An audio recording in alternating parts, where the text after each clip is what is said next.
capacities, including American Society for Non-Destructive Testing, ASNT, and he's the current chairman of ASNT Research Symposium.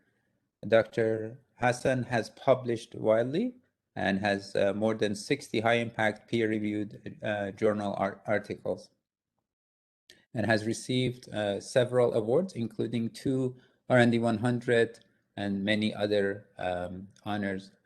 It's my honor to have him as a speaker, and we look forward to learning from him today. Thank you, Dr. Hassen. The floor is yours.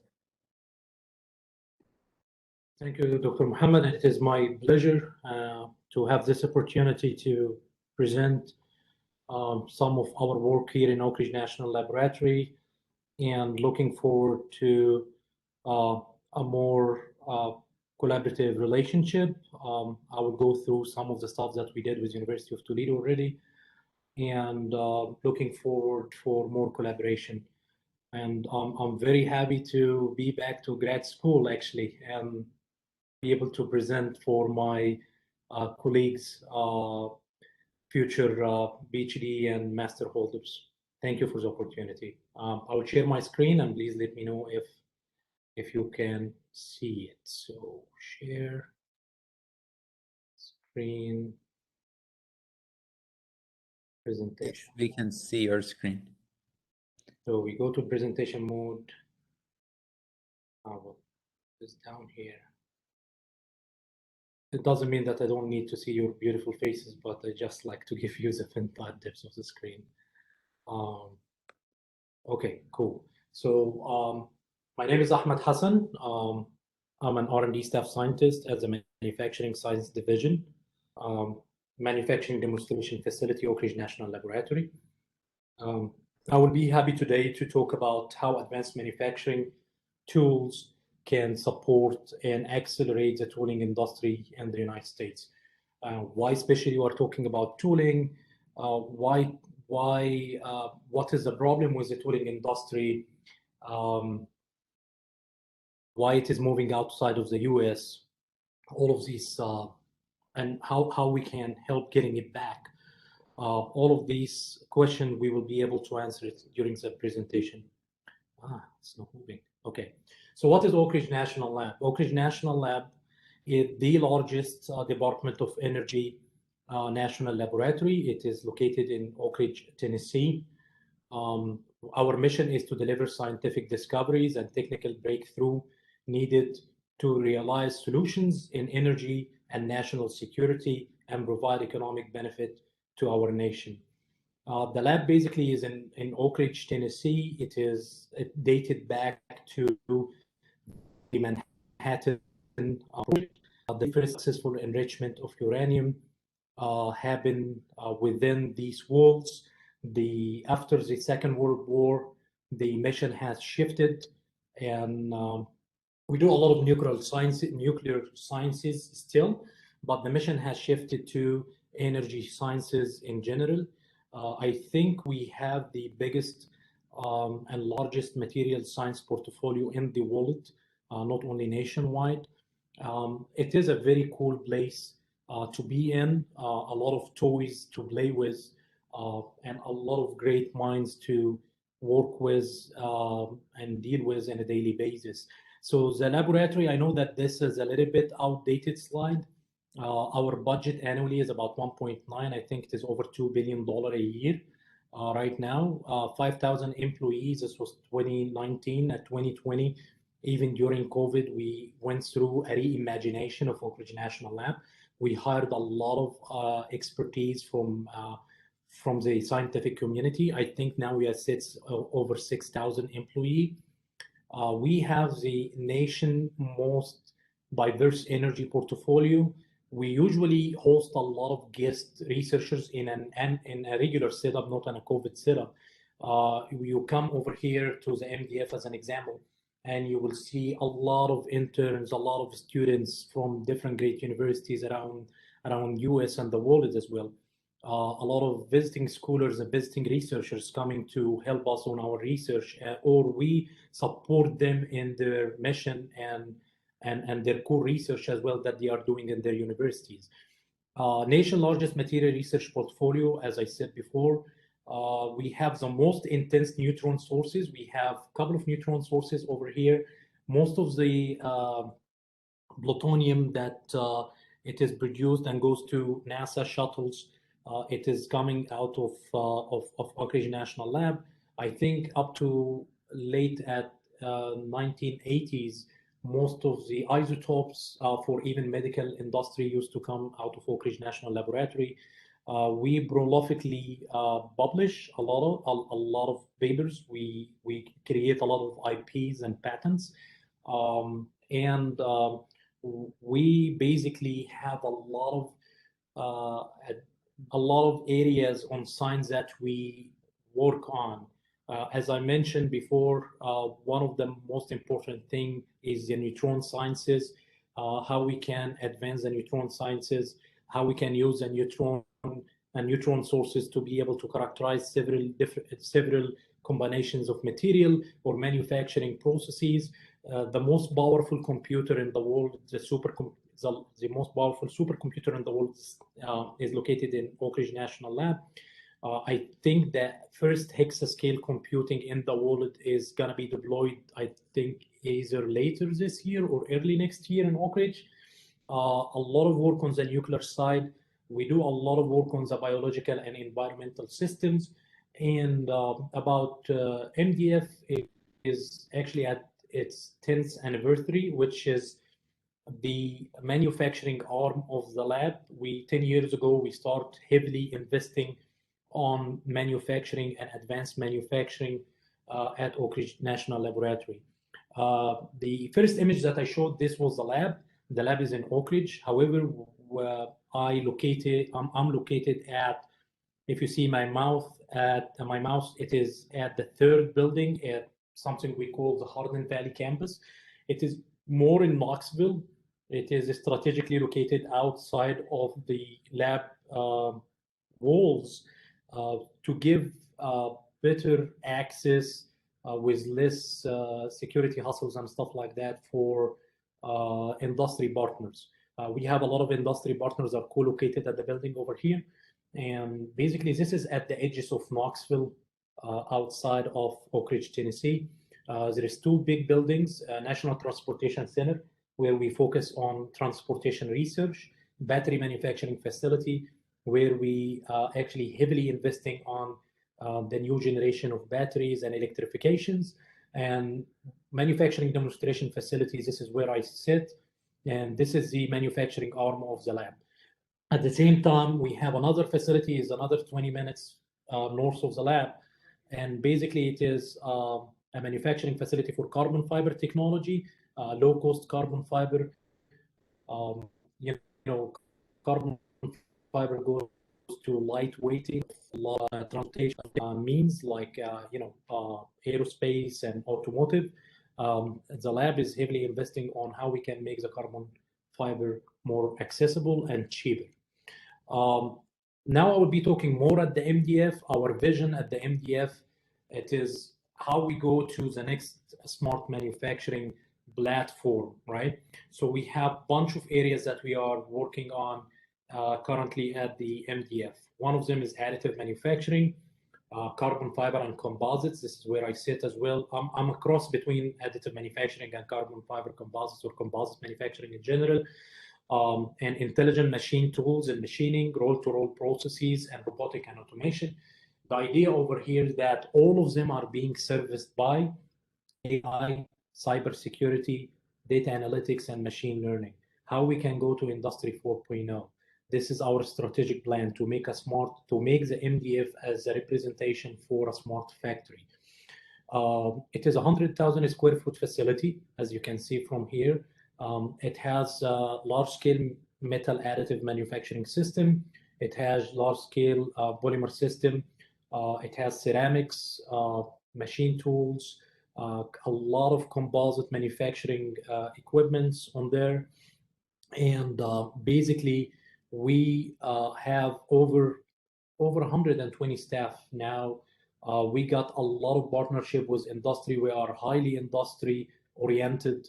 And we always publish our work on prestigious journals. And as well, in a regular setup, we do a lot of training for either interns or people come over here to learn about design for additive and or new technologies or new machine tool technologies or manufacturing technologies in general. Again, I will not repeat myself over there. We have powder bed system on the additive side. We have a powder bed system. We have a polymer and composite large scale and medium scale and small scale systems. And if you are familiar with the additive manufacturing, it always needs a post processing. So we have machine and hybrid systems as well. And again, digital factory all across the board. Even within these bots, we have material development, simulation and data analytics, metrology and characterization, and system development. And we have teams that they just focus on each of these aspects, and they work coherently together to have this bridge and crossover between. As an example, I'm more on the material side. I need some work to be done on the simulation. I tap on my counterpart on the simulation team, and we work together to be able to figure out how we simulate that. Why molds and dies? This is a sudden shift over here, but the presentation actually is focusing on molds and dies, and why I'm focusing specifically on this topic. Look around you, around the room right now. The phone, the computers that you are working with, even the keychain fob that you have right now, it is made out of a mold or a die. Nothing is, most of the thing that around us, especially if it is made out of plastics or composites, it's made out of a mold or a die.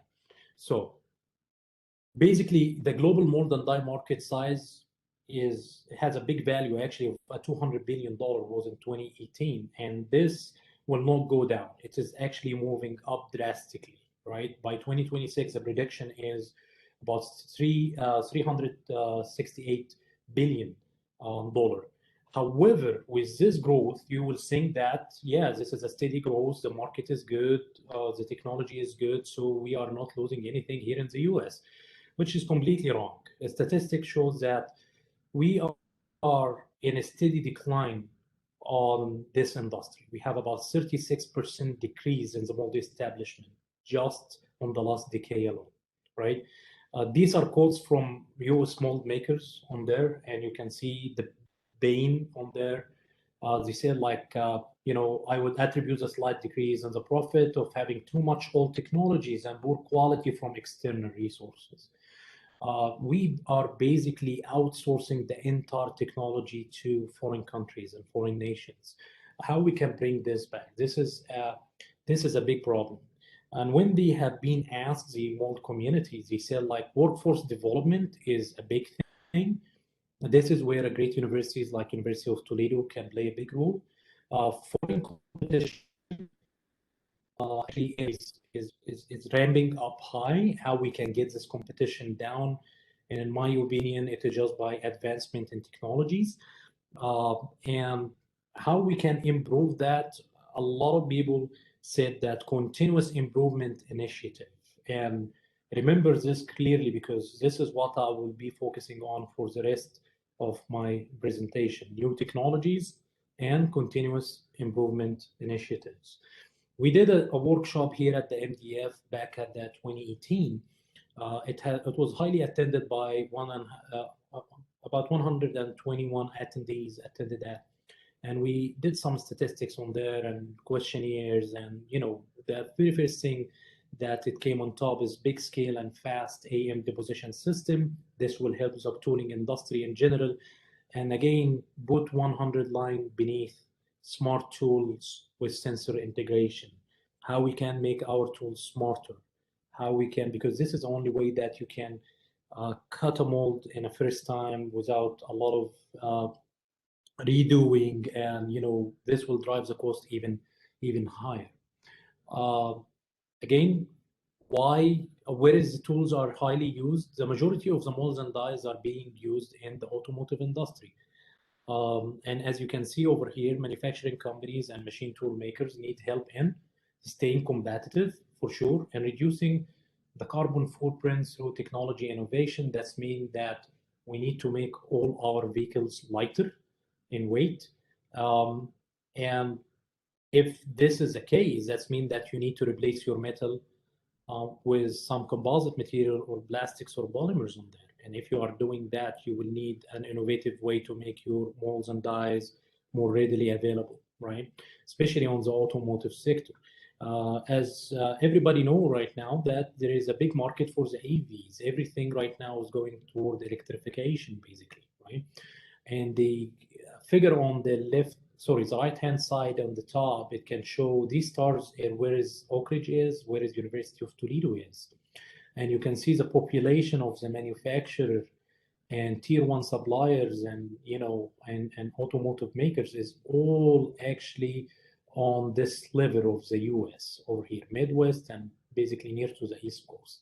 So the two organizations are very strategically located where the need for tooling is growing.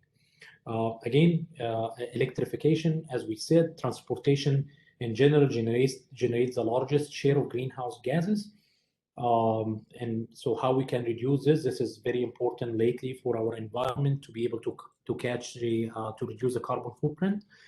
And there is a very good statistic that we got from Dana Corporation at Ohio, that you were saying that the traditional product line tool is about $2 million spread over 650,000 units annually.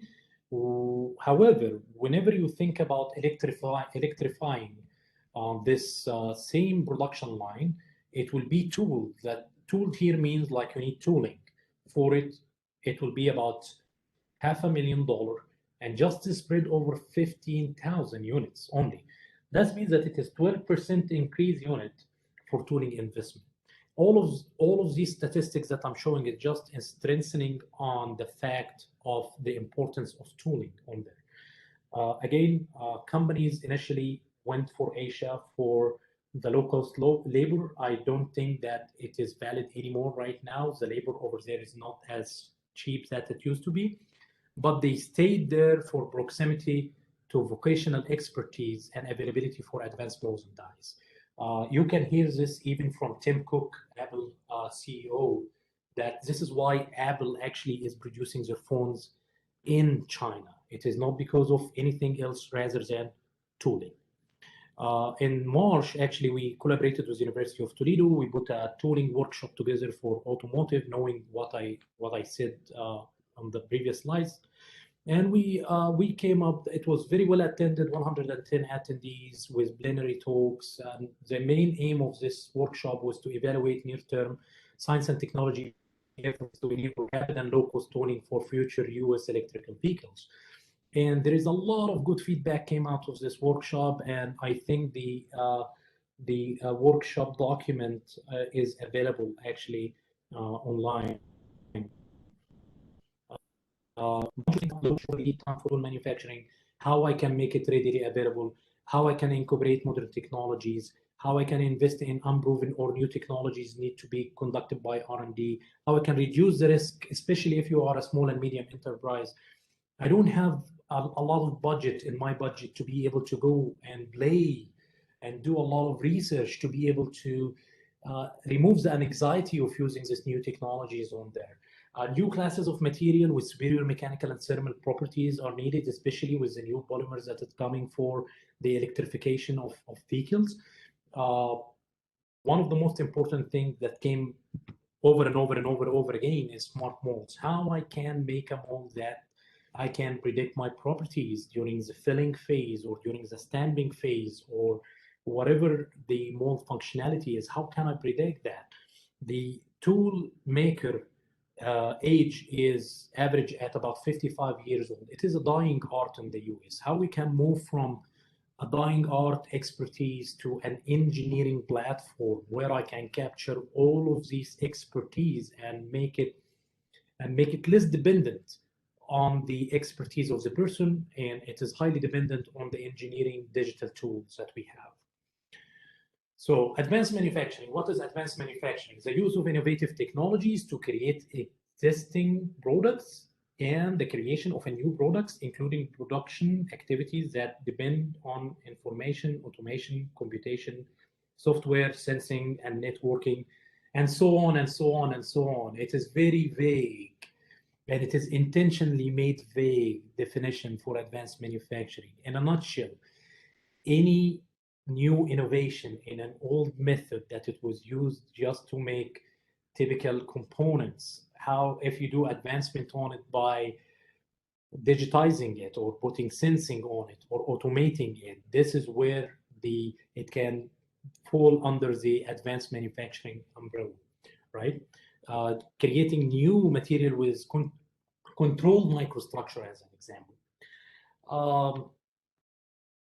I don't know if you noticed from my name, but I raised up in Egypt, and I just put a couple of slides over there in basics of 3D printing, because I'm not sure how much of you is familiar with the 3D printing process. But I believe that the pyramids were first object to be 3D printed, and 3D printing in general, this was used by MIT. The term itself, popular.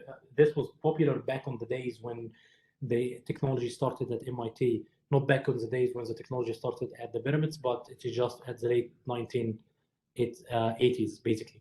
Rapid prototyping, it was basically used at the mid-90s, early 90s, when the technology was basically used for prototyping in general.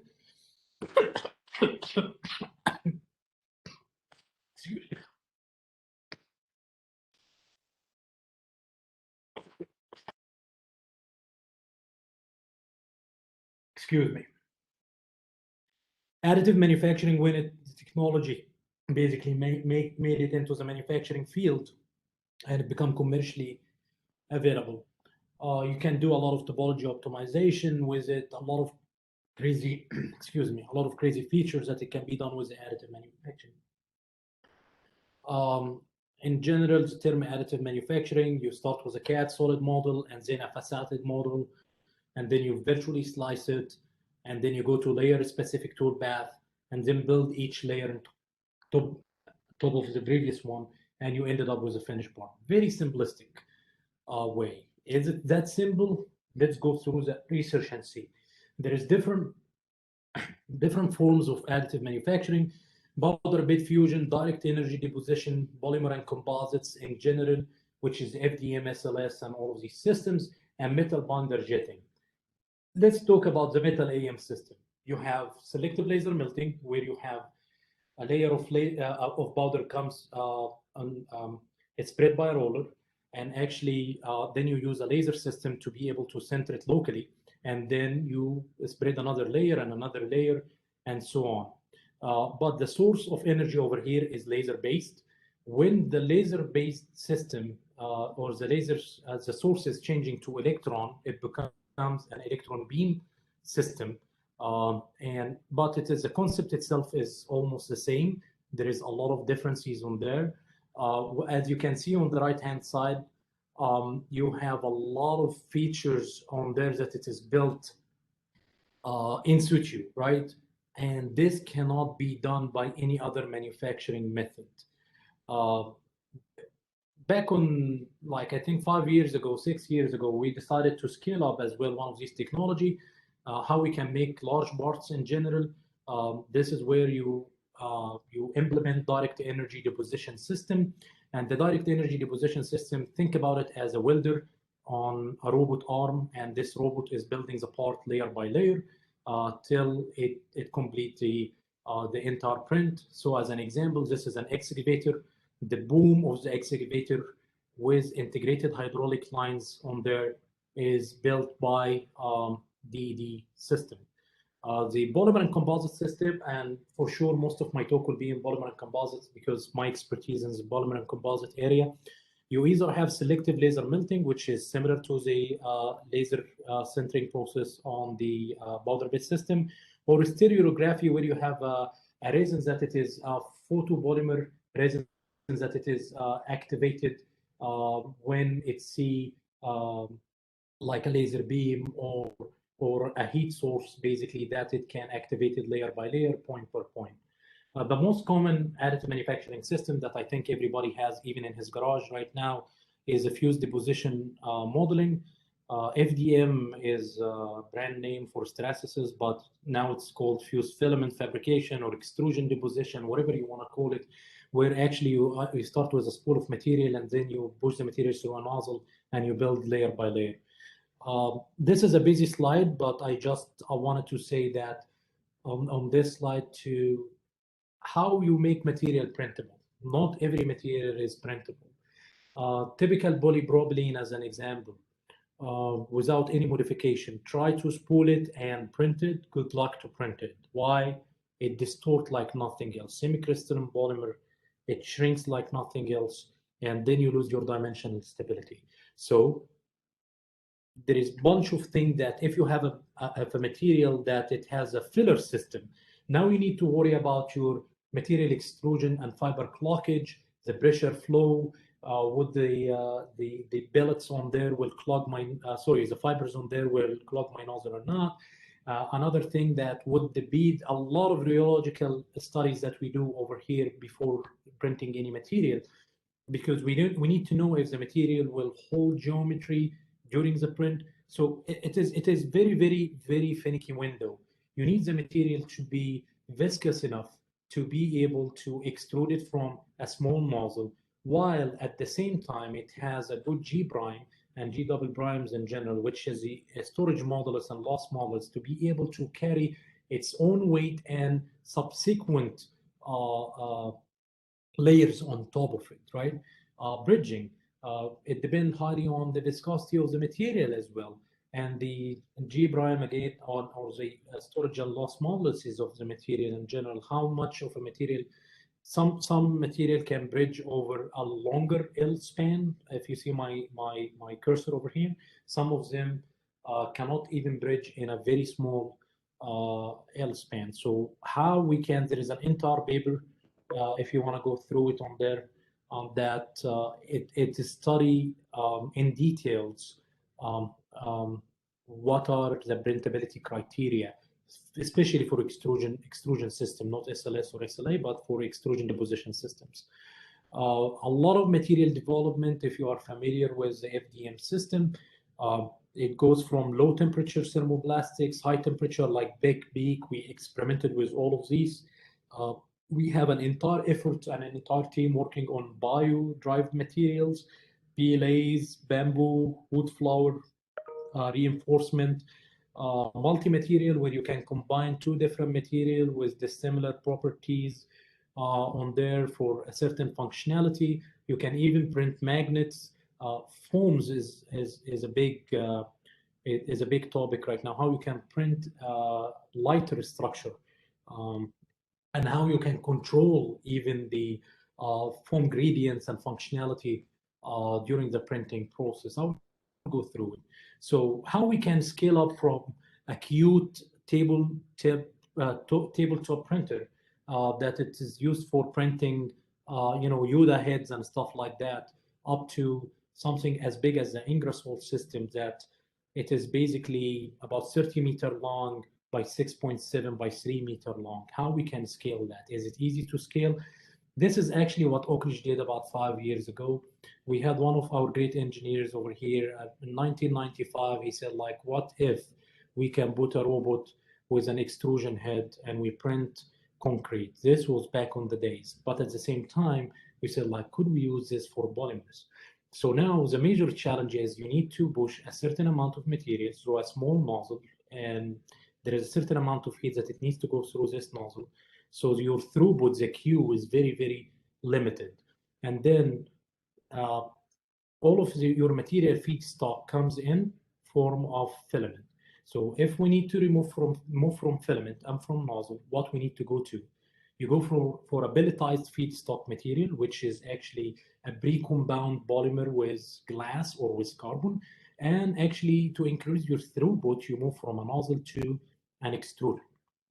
So now we can print faster, bigger, but now the dimensional stability. If you are printing neat polymers, the CTEs is completely different.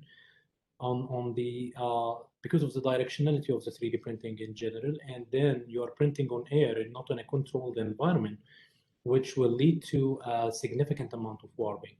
Back on 2014, we thought about how we can reduce this material CTE, and we said like, okay, what if we compound a second phase material like carbon fiber with that it has almost zero CTE on there to be able to reduce the global CTE of the material in general. And as you can see here in the image, we were successfully able to reduce the warpage. So one problem is off. We can print big, yes, let's print a car. It's still cracking, as you can see over here. It was not pleasant experiment at all. And we found that even we went to an extruder that it was capable at the time of 15 pounds per hour. We found that the layer time is so short, or so, this layer time is so long that we need higher deposition rate. And how we figured out that we put IR cameras on our printer actually, and we start to monitor the thermal profile, and we found that if you are printing the subsequent layer below the TG of the material, the glass transition temperature of the material, this is where all of the desponding will start to happen. So how we can fix that is actually by printing larger. So we developed an extruder that is capable of over 100 pounds per hour, and then as you can see on this image, we can print successfully an entire car. The entire car was printed from design on paper to CAD to printing and assembly. It took us 30 days only to do that. This was a very cool, fun project to work on. Again, it is just by simply predicting the thermal gradient, we managed to enhance the deposition rates, and then we eliminated the potential problem with the cracking on there. Scalability, what I mean by scalability over here, this is how it's all started back on 2013. It is 5x5x4, 10 pounds per hour, developed locally. We collaborated with Cincinnati Inc. They gave us a laser cutting machine with a highly precision gantry system. We removed the laser cutting head. We put our extruder on there, 35 pounds per hour, and then it just exploded from there. We created a new market that it was not developed before this group exists actually, and we start to develop new printers with a bunch of other partners on the market right now. That it is 20 feet by 8 by 6. To have a feel for it, it is more like a shipping container, and then it goes bigger and bigger and bigger. And even now we are developing thermoset systems and hybrid system where it can do thermoplastic, thermoset, continuous fiber printing, and tape layup and stuff like that. So limiting factors and barrier and challenges that it faces the technology in general, and isotropy. If you are putting a secondary phase on there, that means that it will always follow the fibers or the particulate orientation will follow the developed flow. So it will be highly aligned in one direction, which will produce a part with high anisotropy. Another thing is the surface finish, and this is across the board of all of the 3D printing processes. You need a secondary operation, some machines. So you print something near to net shape, and then if you need a good quality surface finish, you start to machine it down to the desired surface finish on there. And interlayer properties, for sure, this is the Achilles heel on 3D printing. You mentioned that you need to print over the TG and all of these tricks on there. You can heat it up a little bit. You can put an enclosure to retain the heat, but it is still your interlayer properties is the one that it has the majority of the problems on there. One of the other things that how we can get over this, the approach, basically, and I will talk about it during the presentation as well, but we are targeting each problem on there by developing a new technology that we are investigating. As an example, the interlayer properties. What about Z-binning? You create intentionally gaps in your part, and then you go and extrude materials, so you are riveting it basically, right? Or you develop multi-material solution where you can, you have a layer, an intermittent layer on there that it has a better properties or better adhesive properties between the two layers. Or you can use some infrared preheating, so even if the layer time is long, you can bring it up near to the TG temperatures, and then you start printing on it.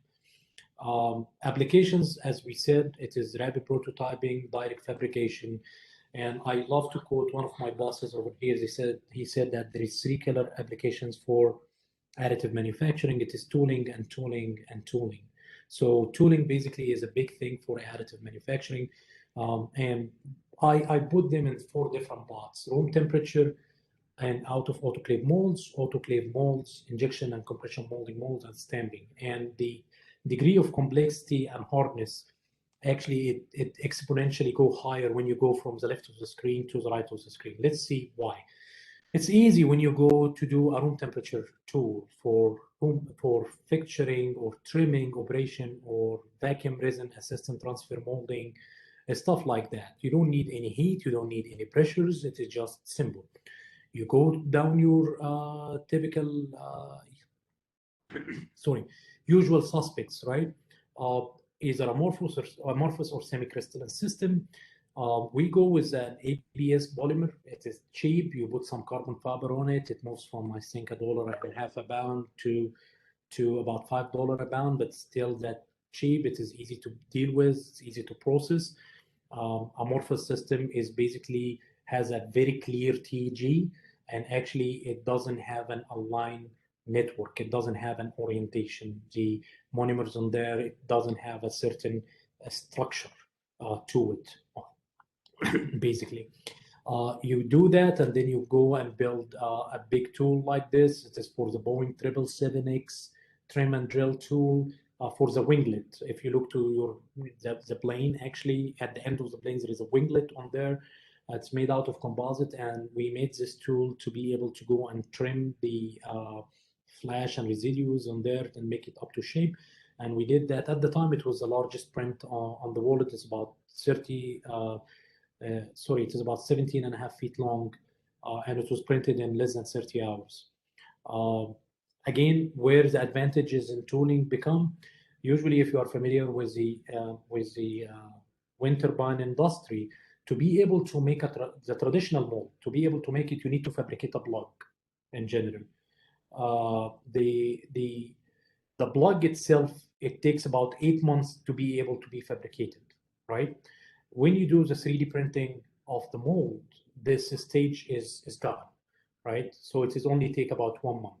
One pair of a main plug, actually, to make 1,000 blade cost is about 800K, right? Now this cost is eliminated because you don't have any plugs on there, right? I will be talking about a project that we will have right now. We are having right now actually with University of Maine and TPI Composites on wire co-extrusion. Usually on these molds, to be able to heat the molds, you go there and manually every, I think, 3 or 4 millimeters, something like that, they place a wire manually on top of the mold to be able to heat the mold up. In additive, you can co-extrude this wire directly into your part, and then you can heat up the mold, and this is a way more reduction in cost, actually. One of the innovative things that we start to do over here as well, that this is the sugar domino building at New York, actually. They have the facades, as you can see over here, and each one of them has different angle. So we worked with them, and instead of making a wooden mold that it doesn't get a lot of bulls out of it, what if we printed the mold itself, and we found that with each mold out of it getting smoother, and actually they're getting better balls on it. When we move to a little bit more higher requirement, we go to the autoclave molds on there. And then this is where we need to think about either a higher TG amorphous material or a semi-crystalline polymer that actually can fit. And semi-crystalline here, as you can see, the crystallites has orientation to it. It has some order to it. It's not completely random. And the thing over here is it doesn't have, for sure, it doesn't have a TG, and it has its own characteristics. But could we use this material to be able to print something that it can be put in an oven, more extreme environment in general? Back on the days when we start printing with that, we found that the material itself, it was not very stable. When you pick an injection molding material out of the shelf and try to print with it, it is the Injection molding process is, I cannot say it is static, but it is highly static process where you extrude and then inject. But on the additive manufacturing process, it is highly dynamic process where you're always extruding, bolting, extruding. But we found that sometimes when we bose, the viscosity shoots up so high to a level that we were locking our screw inside the extruder in general. So at the time, we start to print in an inner gas environment and the extruder.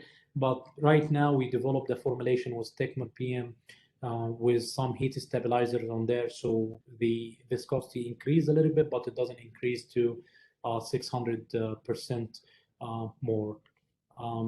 We start to use it for testing it in autoclave. The autoclave cycle is a harsh cycle. Actually, it is 350 F, 100 PSI. The aerospace industry require dimension tolerances within 0.01 inches, and it needs to have a vacuum integrity. So we did that. We printed it. We went to Boeing. We gave it to the union people over there. They tested, and it succeeded. And from there, actually, the industry start to expand, and a lot of the major aerospace companies right now, they have a large-scale additive manufacturing system in-house. One of the major problems, as I discussed before, is basically the anisotropy nature of the 3D printing process. In the tooling industry, tools, we don't like to have it in an anisotropy because it will be very hard to predict when you heat it up, because the tool will grow in a different direction with different values. And we are trying to work on a modeling solution where you can actually predict the growth, the anisotropic growth of the mold, and then you convert this to a shrinkage value, and then you go and machine this tool with an anisotropic shrink chunk value that when it grow, it will grow anisotropically to the desired shape. This is in a nutshell. I can go into details on there. We are working with Boeing right now to evaluate this this technique. Actually, basically, you get a model, you get your slicing algorithm, your slicing path, you lay it over your model, and then you assign element properties, anisotropic properties to element by element and activate element by element. So then the tool will grow in an anisotropic fashion, element by element, and then you know how it will grow, and you apply a quadratic function and you get these numbers, and you apply it as a shrinkage factor to your cloud point, and then this cloud point will generate a new surface, and this surface will be your printing and machining surface that you use before. So this will grow to the actual part. We have a patent on that, and we are working with Boeing on it. But another way to print tools is using MVAR, which is a desired material for tooling. How you do that? By DED system, direct energy deposition. We work with Lincoln Electric that we can print a tool, a similar tool, but out of MVAR that's being tested at Boeing currently. Right, and then we move to injection and compression molding processes. For the compression molding processes, it's more harsher environment. Now we move from 100 psi to a 2000 psi pressure. It is two parts mold moving into each other, so the tolerances are more tight. And now we are heating by conduction from the backside. It is not by convection inside an oven. So when we did that, we found that we worked with VW to make a seed back mold, and we were just heating by the platen on the backside. And because due to the anisotropy, we found that when we heat the mold, it deflects in a non-uniform fashion, and then when you apply the load, start cracking. The SMC material, the sheet molding compound, is not curing because the polymer properties is great. And here I'm being sarcastic, the thermal properties of polymers are bad.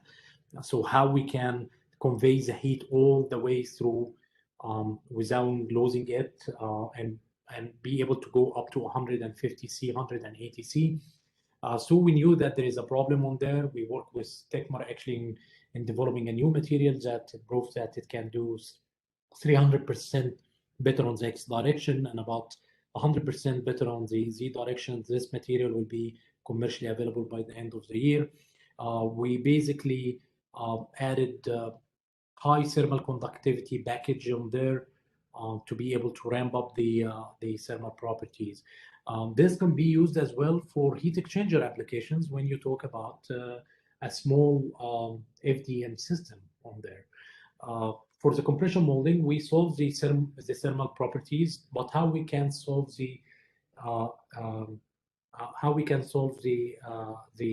properties of moving the elements up, actually the heating elements up. So we investigated different methods with the thermoset printing. Actually, you print near to net shape, you pick and place your heating and cooling lines, and then you start reprinting again, and then you machine. And the thermoplastic is a little bit harder to do.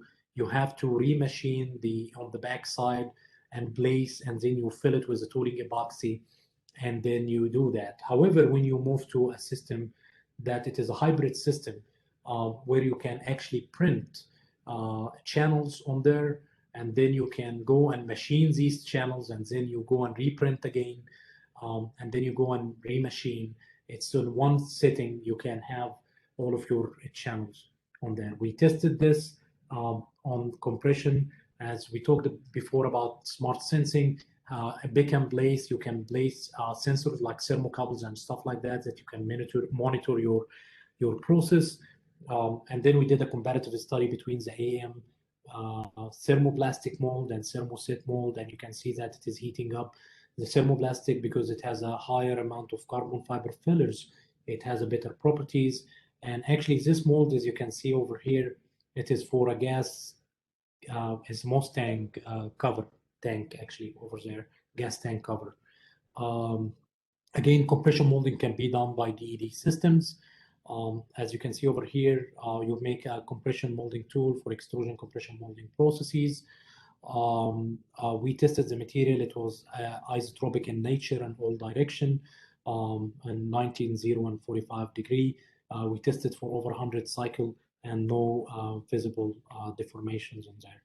The powder bed system, and I think most of the people are familiar with the powder bed system. It can be used for injection molding processes, as you can see over here. This was as printed component. We didn't play with the surface finish at all. We tested as is to avoid machining. We managed to print with it. It has a conformal cooling channels inside. We tested the tensile coupons that it came out of the AM mold and the machine mold, and they have a very similar properties. It really, machine mold here, it is a standard mold that we have over here. And we found that the properties are almost similar. Then you take it up a notch and you start to do it on a stamping molds. If you do it on polymers, the only graphs that I forgot to add over here, I really don't have it over here. Yeah, it was showing that it survived 100 metal sheet, but with some penalty. So there was some gouging on there. So there is an entire research area that needs to be there for how we can coat the molding surfaces for durability in general. I talked about thermoset printing. We have the only and the largest thermoset printer in-house. This is where there is no heat added. Basically, it is just two material system, reactive chemistry that you blend them together at the nozzle to be able to print a very large structure. This technology is very well suited for thermoforming molds in general. We managed to modify our machine to do dual material, where you can actually print recyclable material or a foam material with a neat material or reinforced material, as you can see over here. Actually, why we are doing that? Because the future is hybrid material in general. How you can use, and hybrid processes, how you can use the benefit of one process to be able to overcome the shortness of another processes. So additive manufacturing, how you can use the high anisotropy to your benefit to control your microstructure, while use a compression molding process as an example to eliminate the high void content that the additive manufacturing is notorious with. You can 3D print metal mesh and integrate it to polymer processes, and this will help you in the joining process. As you can see over here, you can weld, you can rivet, you can do anything on the metal side, And this is a good joining technique by marrying two different processes. We talked about foam. I know that I'm moving a little bit fast because I'm approaching time, but I was trying to cover a lot of things too. And I have an open email door policy whenever you wanted to talk with me about a certain topics that you are passionate about, I will be very, very happy to do it outside. I'm just trying to give you the bandwidth of research areas that we are working on and how we can work together in the future, or if you're interested in a certain topic, we can talk about it in details. But in foam, it is the same exact foam formulation. You can make it rigid by changing the formulation a little bit, but it is the same exact foam, I mean, or you can make it flexible in general, right? NDT and sensing is a big topic that we work on over here. We are monitoring all of our processes either by X-rays or IR or phase array ultrasound. One of the things that we are doing as well over here, and this is a big project that we received from the Department of Energy, is incorporating wires inside a mold. So this paper just got published last week, so I can send it to the group if needed. But how you can integrate wires and then send current through the wires and eliminate the need for an oven or an autoclave. And then how you can control this heat and make it a uniform heat just by co-extruding inside the bead wires for heating in general. Smart, you can do pick and place. You can place RFIDs for tagging. You can place sensors. You can place thermocouples in general over there in situ during the process itself. So you don't have to go and do a lot of machining afterwards. The RFIDs can be used for tracking the parts, for tracking materials. You can do whatever you want with the RFID, but now you are moving from a conventional mode to a smart mode. All of this for sure is under the umbrella of AI and data analytics, why we are using these sensors, why we are using all of these NDT techniques. The idea of using the in situ monitoring, we are implementing a lot of, as you can see over here in this image, a lot of sensing on all of our machine, and a big infrastructure for data collection. So we need to collect data from the processing, we need to collect data from the characterization side, and how we can correlate all of this and see the effect of the process on the final product, and how all of this can feed into a digital platform, and how all of this can be used to as learning modules for the machine learning algorithm and AI algorithms that we are working on with right now. I just saying that we are working with all of the people, material suppliers, equipment suppliers, end users, universities, national labs. We enjoyed a lot of collaborative efforts over here across the years.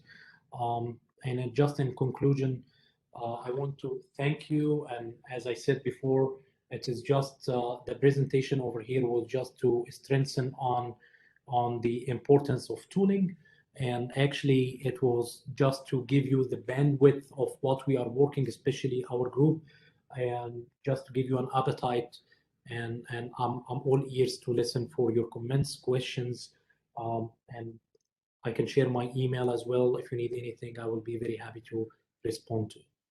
Thank you very much, Dr. Hassen. I already actually put your email in that Excel file for students in case if they have any question for you. I have at least one question. I know we got just a few minutes, so sure. I guess from Hussein Abedi.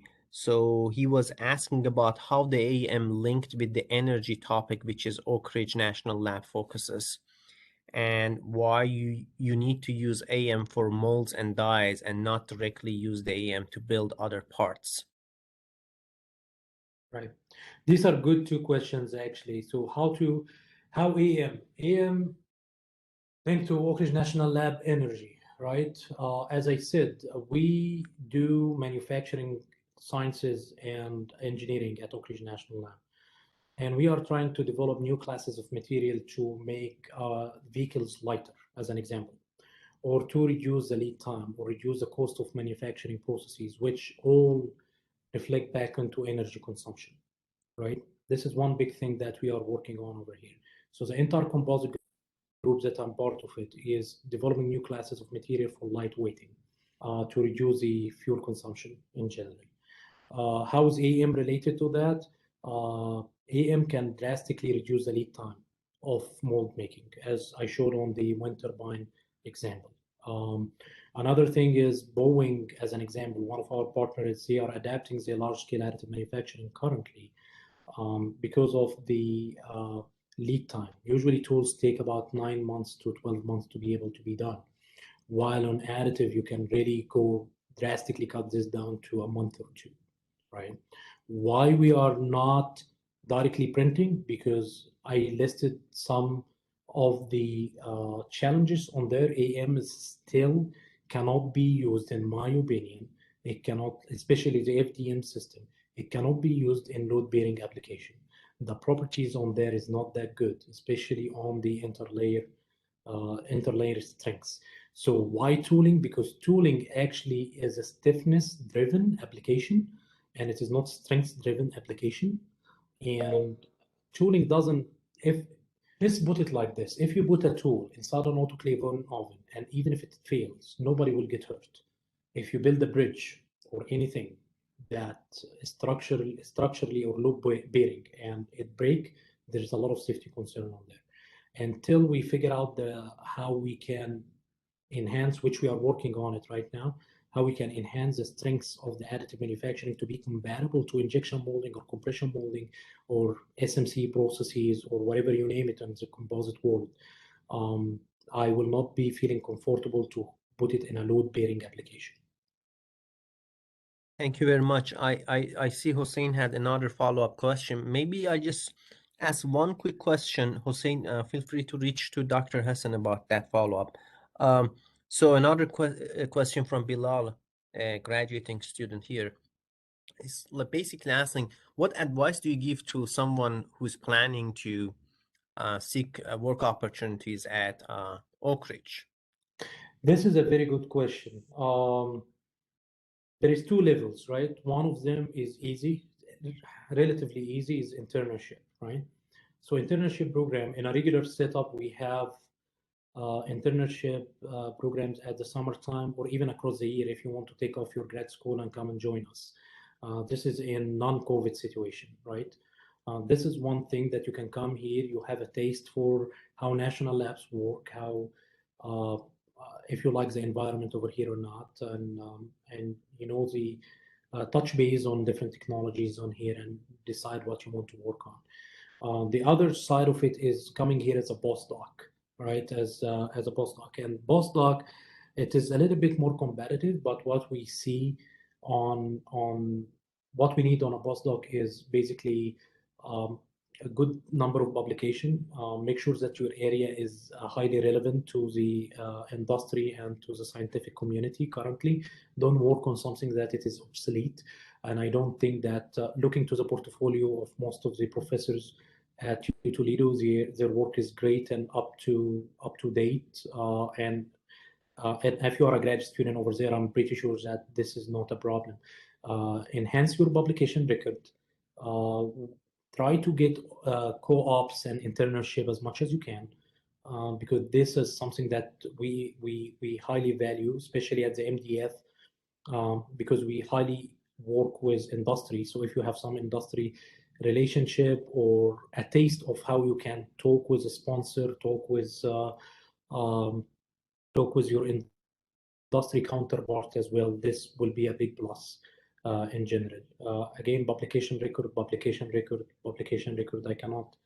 I cannot really strengthen more on that. Thank you, Dr. Elahinia. Given the time limit of the speaker, do you have anything to add, or? Other than thanking him and appreciating the fact that he's open for our students to get in touch with him, and not hopefully bombarding him with many emails, but very relevant questions on target and on topic. It's very good actually. To be honest, it was very good opportunity, and I'm always happy to listen to questions. Thank you again. Thank you, Dr. Hassen, and everyone. So again, I'm gonna upload that Excel file with the contact information. If you have any questions, reach out. And given the limitations of our speakers' schedule, we would like to conclude it here. Thank you again, Dr. Hassen. I really appreciate the talk, given the short notice and your tight schedule. I appreciate it. Thank you so much. Thank you. I appreciate it. Bye-bye.